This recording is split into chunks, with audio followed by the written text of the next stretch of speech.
The great throne room of the Velthak Empire sparkled with crystalline walls that caught the light of 3 suns. Princess Zara stood at the center of it all, her violet eyes fixed on the group of humans who had traveled across the galaxy to meet her. The humans looked small and fragile compared to her own people, with their pale skin and strange clothing. "Your Highness," said Ambassador Chen, the lead human diplomat. "We present to you our chosen representative for the marriage alliance." He gestured toward a man standing quietly behind him. Zara studied the human male carefully. Ben Torres was his name, according to the documents. He stood about average height for his species, with brown hair and dark eyes. Unlike the other humans in their formal diplomatic uniforms, he wore simple clothes that looked like work garments. His hands hung at his sides, relaxed and still. The princess had expected someone different. Perhaps a military officer covered in medals, or a wealthy merchant dressed in fine silk. Instead, Earth had sent what appeared to be a common farmer. "Mr. Torres," she said in carefully practiced English. "Please step forward." Ben moved with quiet steps across the polished floor. When he reached the proper distance, he bowed in the human style rather than attempting the complex Velthak greeting. "Your Highness," he said. His voice was calm and steady. "You understand the purpose of this arrangement?" Zara asked. "I do. Our worlds need each other. Your people require our agricultural knowledge to restore your damaged planets. Our people need your technology and protection from common enemies."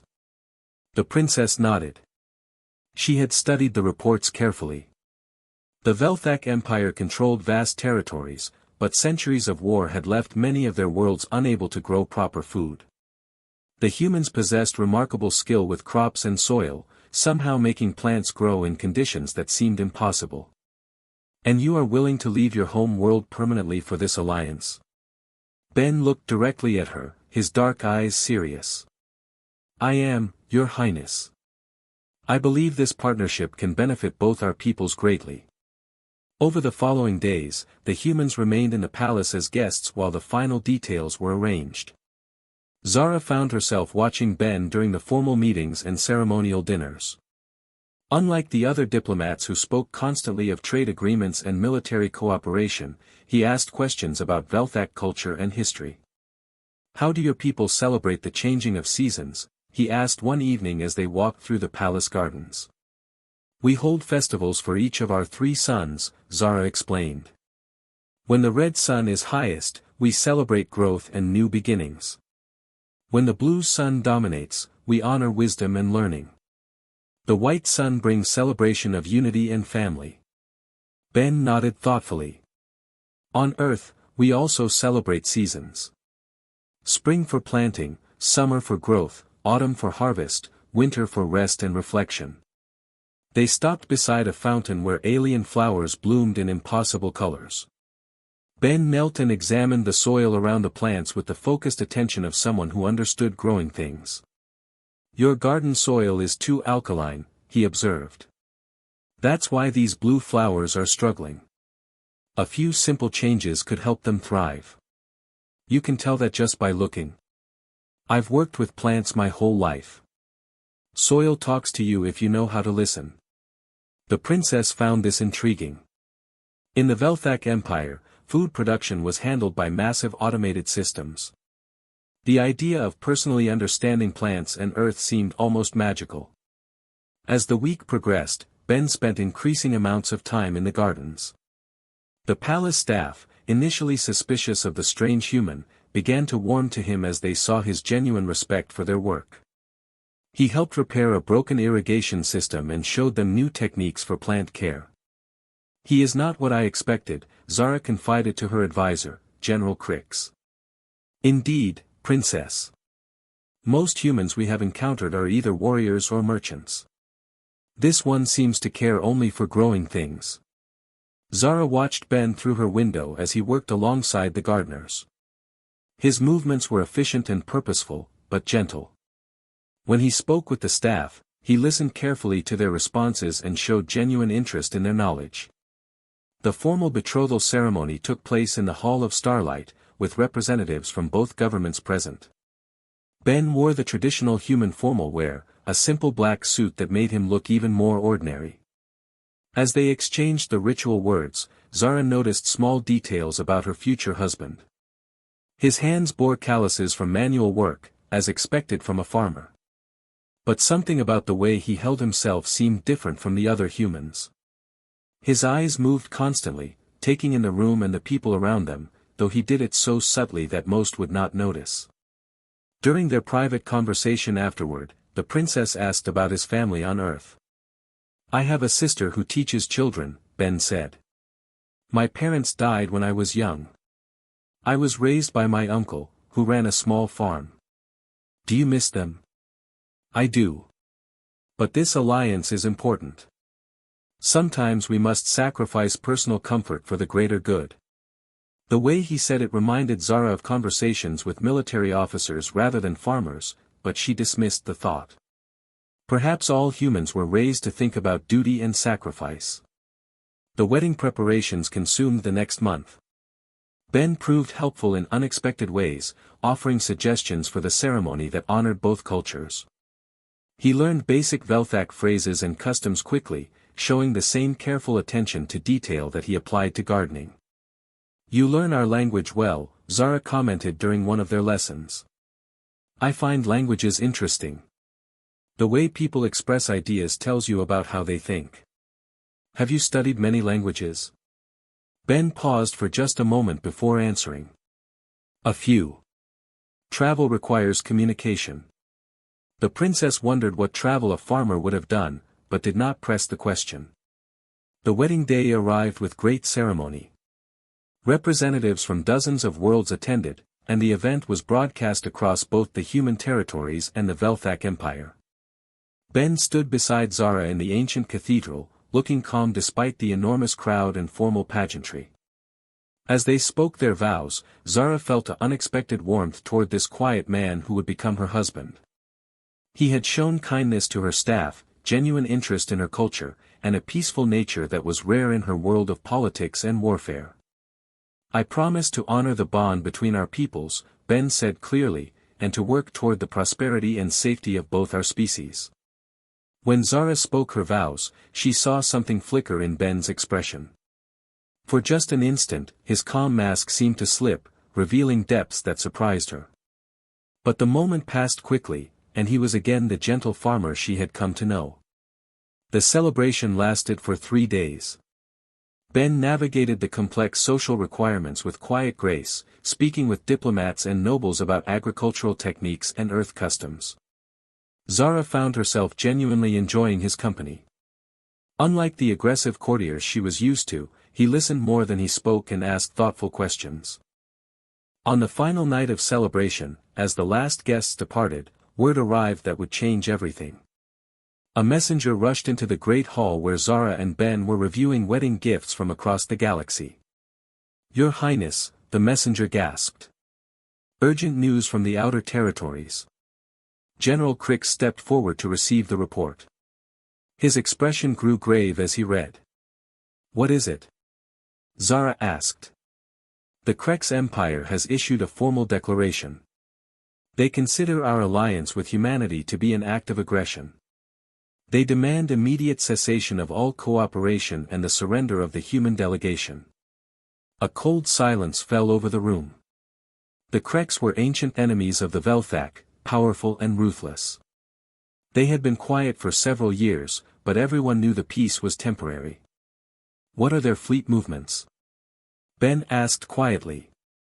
Everyone turned to look at him in surprise.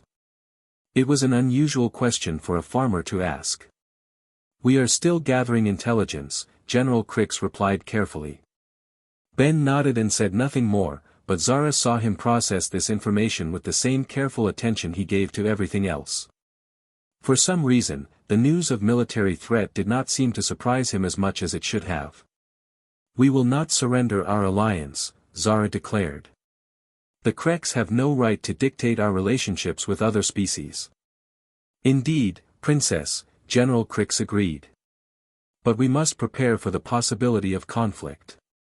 As the meeting continued late into the night, Zara noticed Ben listening intently to every discussion of defensive capabilities and strategic options. When asked direct questions, he offered only simple observations about logistics and supply lines, knowledge that a farmer might reasonably possess. But something in the way he absorbed information about military matters seemed different from his usual gentle demeanor. The princess filed this observation away, uncertain what to make of it. As they finally retired to their chambers, Ben walked beside her through the quiet corridors of the palace. The celebrations were over, and the reality of their situation was beginning to settle upon them both. "Are you concerned about the Krex threat?" Zara asked. "Any threat to your safety concerns me," Ben replied. "We will face whatever comes together." The simplicity of his words carried a weight that seemed greater than their surface meaning.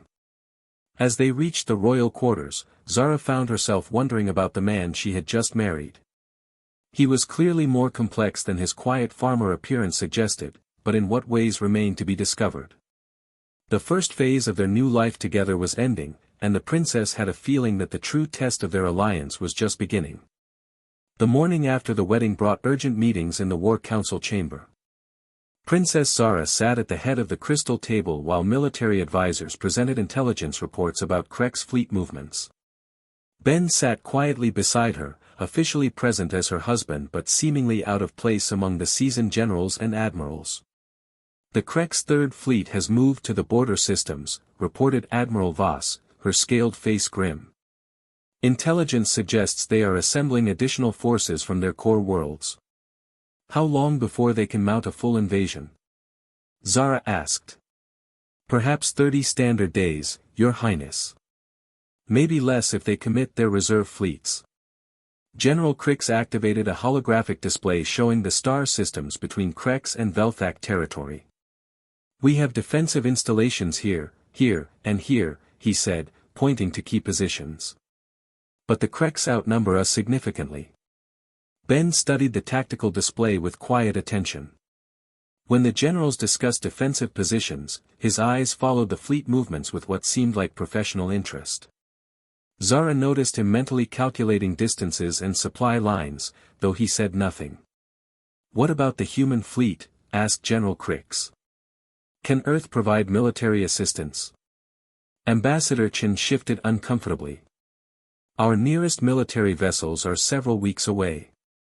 The human fleet is powerful but limited in numbers." "Limited how?" Ben asked suddenly. Everyone turned to look at him. "Well," Ambassador Chen replied carefully, "we have perhaps 50 major warships within reasonable distance. The Earth Defense Force focuses on quality over quantity." Ben nodded as if this information meant something specific to him. "Quality can often overcome numbers if properly applied," he said simply. The comment struck Zara as oddly knowledgeable for a farmer, but the meeting moved on to other matters. Over the following days, the palace became a hub of military activity. Troops moved through the corridors, communications officers worked around the clock, and supply convoys arrived constantly. Through it all, Ben maintained his quiet presence, helping where he could but staying out of the way. Zara noticed small changes in his behavior that puzzled her. During their walks through the gardens, he unconsciously positioned himself to keep watch on all approaches. When staff members dropped objects, he moved to catch them with reflexes that seemed too fast for a simple farmer. His questions about palace security became more frequent and detailed. "The guard rotations seem irregular," he mentioned one evening as they dined alone. "How would you know our guard rotations?" Zara asked curiously. Ben paused with his fork halfway to his mouth. "I notice patterns. It comes from years of planning farm work schedules." The explanation made sense, but something in his tone suggested there was more to it. A week later, disturbing news arrived from the border regions. Krex scout ships had attacked 3 Velthak colonies, testing defenses and gathering intelligence. The attacks were swift and professional, leaving little doubt about Krex intentions. "They are probing for weaknesses," General Krix explained to the War Council. "Standard Krex tactics before a major offensive." "How long do their intelligence gathering operations usually last?" Ben asked. General Crix looked surprised by the question. Perhaps 2 weeks. Why do you ask? Just curious about their methods, Ben replied. Understanding your enemy is important in any conflict. After the meeting, Zara walked with Ben to their private chambers. The weight of impending war pressed heavily on her mind. You seem to know a lot about military strategy for someone who has spent his life farming, she observed. Ben was quiet for a long moment. My uncle served in Earth's military before he became a farmer. He taught me that understanding conflict helps you avoid it. Was he in many battles? A few. He said that preparation and knowledge save more lives than courage alone. That night, Zara lay awake thinking about her husband's unusual comments and observations. The more she considered his behavior, the more questions arose. His hands bore the calluses of farm work, but they also had small scars that looked like training injuries. His knowledge of languages was impressive for someone who claimed limited travel. Most puzzling was his complete lack of fear about the Krex threat. The next morning brought worse news. Krex forces had struck deeper into Velthak territory, destroying a major supply depot and capturing several military installations. The attacks showed sophisticated planning and inside knowledge of Velthak defenses. They are moving faster than expected, Admiral Voss reported. We may have only 2 weeks before they reach the core systems. The War Council erupted in urgent discussions about evacuation plans and defensive strategies. Ben listened intently, occasionally asking questions that showed surprising understanding of military logistics. What about the northern approach through the asteroid fields, he suggested during a discussion of possible invasion routes. The asteroids make navigation too dangerous for large fleets, replied Admiral Voss. But small strike forces could use them for cover, Ben pointed out. It would allow surprise attacks on your supply lines. General Crick studied the star charts thoughtfully. An interesting observation. We should increase patrols in that region. After the meeting, Zara confronted Ben directly. How does a farmer know so much about military tactics and space navigation? Ben met her eyes steadily. I read a lot. Earth has extensive military history archives available to civilians. And you studied space combat for entertainment? I believe in being prepared for any situation, he said simply.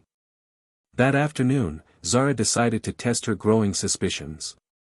She asked Ben to accompany her to the Royal Armory, claiming she wanted to show him historic Velthak weapons as part of his cultural education. The armory was a vast chamber deep beneath the palace, filled with weapons collected over centuries of warfare. Ancient swords hung beside modern energy rifles, and suits of ceremonial armor stood in silent rows. Ben walked through the displays with obvious appreciation, but his interest seemed more professional than academic. When they stopped before a case of antique blades, he studied them with the eye of someone who understood their purpose. This one is beautifully balanced, he said, pointing to a curved sword with an intricate hilt. How can you tell without handling it? The weight distribution is visible in the design. The fuller along the blade reduces mass while maintaining strength, and the grip is shaped for extended use. Zara unlocked the case and offered him the sword. Would you like to examine it more closely? Ben hesitated for a moment, then took the weapon carefully. The moment his fingers closed around the hilt, his entire posture changed subtly. The blade seemed to belong in his hands, and he tested its balance with unconscious expertise. It is indeed well made, he said, returning it quickly to its case. You handle weapons like you were trained to use them. Basic military service is required on Earth, Ben replied. All citizens learn fundamental combat skills. This was the first time he had mentioned military service directly. Zara filed this information away with her growing collection of inconsistencies. That evening, a formal dinner was held for visiting diplomats from allied worlds. Ben navigated the complex social requirements with his usual quiet grace, discussing agricultural techniques and Earth culture with various officials. During the meal, a minor crisis occurred when one of the alien dignitaries choked on his food. Ben was on his feet and moving before anyone else reacted, applying first aid with practiced efficiency. His movements were quick and precise, showing medical training that went well beyond basic farm safety. "Where did you learn such advanced medical techniques?" asked Dr. Senna, the palace physician. "Rural communities require everyone to know basic emergency care," Ben explained. "Medical help can be far away on isolated farms." The explanation was reasonable, but Zara noticed how smoothly he deflected questions about his specific training. After the guests departed, she found Ben standing on a balcony overlooking the city. The lights of the capital sparkled below them, while overhead, patrol ships moved across the star-filled sky. "The Kreks will come soon," she said, joining him at the railing. "Yes. Their pattern suggests they are almost ready for the main assault." "Are you afraid?" Ben turned to look at her, and for a moment his careful farmer mask slipped. She saw depths in his eyes that spoke of experiences far removed from peaceful agricultural work. "Fear is natural in any dangerous situation," he said carefully. "But fear can be controlled and used constructively." "That sounds like something a soldier would say." "Perhaps. Or someone who has learned that panic helps no one." The next morning brought the news everyone had been dreading. Kreks invasion fleets had crossed into Velthak space in massive numbers. Multiple star systems were under attack, and the enemy was advancing toward the capital region with overwhelming force. The palace erupted into controlled chaos as military commanders coordinated desperate defensive measures. Emergency evacuations began for non-essential personnel, and weapon systems came online throughout the capital system. During an urgent war council meeting, Admiral Voss presented their grim situation. "The Kreks have committed over 200 warships to this offensive. Our forces are outnumbered 3-1. Can we hold them at the outer defenses?" Zara asked. "For a time. But they will break through eventually." Ben had been silent throughout most of the meeting, but now he spoke up. "What about their command structure? Are they operating as a unified force or separate fleets?" "Intelligence suggests separate fleets with individual commanders," replied General Krix. "Then they can be divided.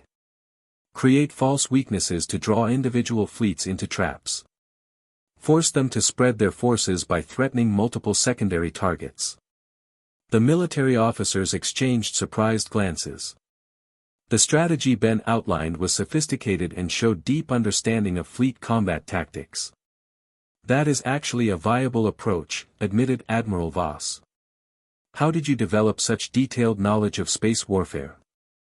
Ben hesitated for the first time since Zara had known him. "I studied Earth military history extensively. Many of our historical battles offer lessons for space combat." As the meeting continued with increasingly technical discussions of tactics and logistics, Zara watched her husband carefully. His contributions were too knowledgeable, too specific, and too confident for someone whose military experience consisted only of basic civilian training. The truth was becoming impossible to ignore. Ben Torres was not the simple farmer he claimed to be. But if he was not a farmer, then what was he?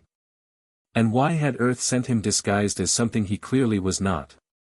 As enemy forces moved closer to their world, Princess Zara realized that the man she had married carried secrets that might prove more important than either of them had expected. The warning sirens began at dawn, their sharp wails cutting through the morning calm of the palace.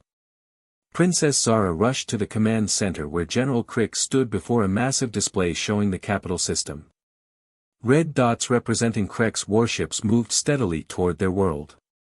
"They broke through the outer defenses 3 hours ago," the general reported grimly. "The main assault fleet will reach orbital range within 6 hours." Admiral Voss pointed to the tactical display. "Our remaining ships are falling back to final defensive positions. But the Kreks have overwhelming numbers." Ben stood quietly beside Zara, watching the enemy advance with the same calm attention he had shown everything else. While military officers rushed around preparing last-minute defenses, he seemed almost relaxed. "Your Highness," said Commander Rax, head of palace security. "We should begin evacuation procedures for the royal family." No, Zara replied firmly. I will not abandon our people while they fight for our world. The hours passed in tense preparation. Palace guards checked weapons and sealed defensive positions while civilian staff moved to protected areas. Through it all, Ben helped where needed but maintained his quiet presence. As the first Krex ships entered orbit, energy blasts began falling from the sky. The palace shields flared to life, creating a shimmering dome of protection over the ancient buildings. But everyone knew the shields would not hold forever against sustained bombardment. Ground assault ships are launching, reported Admiral Voss. They will reach the surface in 30 minutes. Ben moved to a window and studied the approaching enemy craft with professional interest. How many troops can those ships carry? He asked. Perhaps 200 soldiers each, replied Commander Rax. We count at least 50 landing craft. 10,000 assault troops then, Ben said quietly, as if calculating something in his mind. The first explosions echoed across the city as Krex forces landed in the outskirts. Palace defenders took their positions while evacuation ships lifted off carrying civilians to safety. The sound of weapons fire grew closer as enemy forces advanced through the capital. They are moving faster than expected, General Krix observed, monitoring reports from the city. Our forces are falling back on all fronts. Within 2 hours, the battle had reached the palace grounds. Krex soldiers in heavy armor moved through the gardens where Ben had worked peacefully just days before. Palace guards fought desperately but were slowly pushed back toward the main buildings. The outer walls are breached, Commander Rax announced. Enemy forces have entered the east wing. Princess Zara gripped the arms of her chair as the sound of battle moved closer. Explosions shook the palace, and she could hear the sharp crack of energy weapons echoing through the corridors. Perhaps we should consider evacuation now, suggested Ambassador Chen nervously. The escape routes are already compromised, replied Commander Rax. We are effectively surrounded. Ben had been silent during these reports, but now he stepped forward. Commander, I need access to the Royal Armory. Sir, I cannot allow civilians into restricted areas during combat. Commander, Zara said firmly, grant him access. Now. They moved quickly through corridors filled with running guards and medical personnel. The armory lay deep beneath the palace, its heavy doors designed to withstand direct assault. Commander Rax unlocked the chamber and stepped aside. Ben walked directly to the case containing the ceremonial weapons, his movements purposeful and confident. He selected the curved blade he had examined before, testing its weight with familiar ease. Sir, those weapons are ancient ceremonial pieces, protested Commander Rax. They have not been maintained for combat use. Ben drew the sword smoothly, checking its edge with a practiced eye. This blade was forged by masters. It will serve. The sound of fighting was growing louder above them. Explosive charges echoed through the palace as Krex forces blasted through defensive positions. Emergency lights flickered as power systems took damage from the assault. They have reached the main levels, reported a breathless guard who appeared at the armory entrance. The royal chambers are under attack. Commander Rax spoke rapidly into his communication device, coordinating the remaining defenders. All units fall back to the throne room. Establish final defensive positions there. They rushed through the corridors toward the heart of the palace. Behind them, the distinctive whine of Krex energy weapons grew steadily closer. The ancient walls echoed with the sounds of combat as the last line of palace defenders fought desperately against overwhelming odds. When they reached the throne room, Princess Zara saw the dire situation clearly. Perhaps 30 palace guards remained, taking cover behind furniture and architectural features. Through the massive doors, she could see Krex soldiers advancing down the main corridor, their heavy weapons cutting through defensive barriers like paper. How many are coming? She asked Commander Rax. At least 200 that we can see. Probably more behind them. The first Krex soldiers appeared in the doorway, their armor gleaming black and their weapons trained on the defenders. They moved with military precision, advancing in formation while their heavy weapons teams set up to break the remaining resistance. Palace guards fired desperately, but their lighter weapons had little effect on Krek's battle armor. The enemy returned fire with devastating efficiency, forcing the defenders to keep their heads down as energy blasts scorched the ancient walls. "Surrender the human delegation and the princess," called the Krek's commander in accented Velthak. "Resistance is pointless. Your forces are defeated." Commander Rax looked at Princess Zara with desperation in his eyes. "Your Highness, we cannot hold them." That was when Ben stepped forward. He moved past the cowering defenders with calm confidence, the ancient sword held loosely in his right hand. The Krek's commander spotted him immediately and raised his weapon. "Drop your primitive blade, human, or be destroyed." Ben said nothing. He simply began walking toward the enemy formation, his pace steady and unhurried. The Krek's commander fired first, a bright energy beam that should have ended the fight instantly.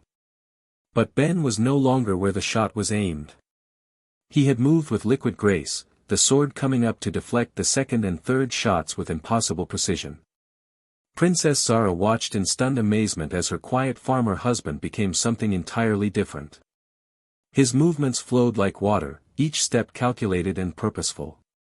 The ceremonial blade in his hand seemed to come alive, cutting through the air with deadly efficiency. The first Krek soldier reached him, swinging a powered combat blade with enough force to cut through steel. Ben sidestepped the attack and responded with a strike that found the gap between helmet and chest armor. The soldier dropped without a sound. Two more Krek's warriors attacked simultaneously from different angles. Ben spun between their weapons, his sword tracing silver arcs through the air. Both enemies fell before either could land a blow. "What is this?" gasped General Krix, staring at the impossible scene. Ben moved through the Krek's formation like a force of nature. Each opponent who faced him discovered that their superior technology meant nothing against skill honed to perfection. The ancient blade cut through modern armor, guided by hands that knew exactly where to strike. The Krek soldiers began to fall back, their disciplined formation breaking apart as panic spread through their ranks. Their commander screamed orders, trying to rally his troops, but nothing could stop the terrible figure moving among them. "He fights like the ancient warriors of legend," whispered Commander Rax. Princess Zara could only watch as Ben demonstrated abilities that seemed impossible for any human, let alone a peaceful farmer. His movements were too fast, too precise, too perfect. This was the product of training that went far beyond anything she had imagined. In less than 10 minutes, the throne room was silent except for the labored breathing of the surviving defenders. 200 Krek soldiers lay scattered across the ancient floor, their advanced weapons useless against an opponent who seemed to anticipate every move. Ben stood among the fallen enemies, breathing slightly harder but otherwise unharmed. The ceremonial sword gleamed in his hand, its edge unmarked despite the impossible combat it had just endured. "Impossible," breathed Admiral Voss. "No single warrior could defeat so many trained soldiers." Ben turned toward Princess Zara, and she saw the truth clearly for the first time. The gentle farmer was gone, replaced by someone whose capabilities defied understanding. This was what Earth had really sent them, hidden beneath a disguise so perfect that even she had been fooled. "The Krek's forces are in full retreat," reported a communications officer, his voice filled with amazement. "Their commander has ordered immediate withdrawal from the system." General Krix stared at the tactical displays in confusion. How is that possible? They had overwhelming superiority. "Fear," Ben said quietly, cleaning the ancient blade before returning it to its sheath. They came expecting to face a primitive world defended by outdated weapons. Instead, they found something they did not understand. Princess Zara stepped forward, her violet eyes fixed on her husband's face. "What are you really, Ben Torres?" Ben met her gaze steadily. "I am what Earth sent to protect this alliance." "A farmer, yes, but one trained for more than growing crops." "Trained by whom?" "Earth Special Operations Command. We call it the Shadow Division." Commander Rax lowered his weapon slowly. The legends speak of human warriors with impossible skills. We thought they were stories. Not stories, Ben replied. Earth has faced many enemies over the centuries. We learned that sometimes the best protection is to let others underestimate what we are capable of. Princess Zara walked closer to her husband, seeing him clearly for the first time. The calluses on his hands were not just from farm work but from years of weapon training. His knowledge of languages came from intelligence operations across the galaxy. His calm confidence came from facing dangers she could barely imagine. "You really are a farmer too?" she asked. Ben smiled, and for a moment she saw both versions of him at once. Yes. Earth trains its special operatives in civilian skills as well as military ones. The farming knowledge is real, as is everything else about our partnership. But Earth sent their best warrior disguised as a simple man. Earth sent someone who could protect what matters most, Ben corrected gently. The agricultural knowledge, the trade agreements, the military alliance, and most importantly, you. Through the palace windows, they could see Krek's ships fleeing toward deep space, their invasion force broken by an encounter they had never expected. The alliance between their worlds had survived its first major test, protected by abilities that few suspected Earth possessed. Princess Zara took her husband's hand, feeling the strength that lay hidden beneath his gentle touch. "No more secrets between us." "No more secrets," Ben promised. "But I hope you understand why the truth had to wait." "I understand," she said, looking into eyes that held depths of experience and dedication. "I understand that Earth sent me the perfect husband, one who could tend gardens in peacetime and defend our worlds in war." The battle was over, but their real partnership was just beginning.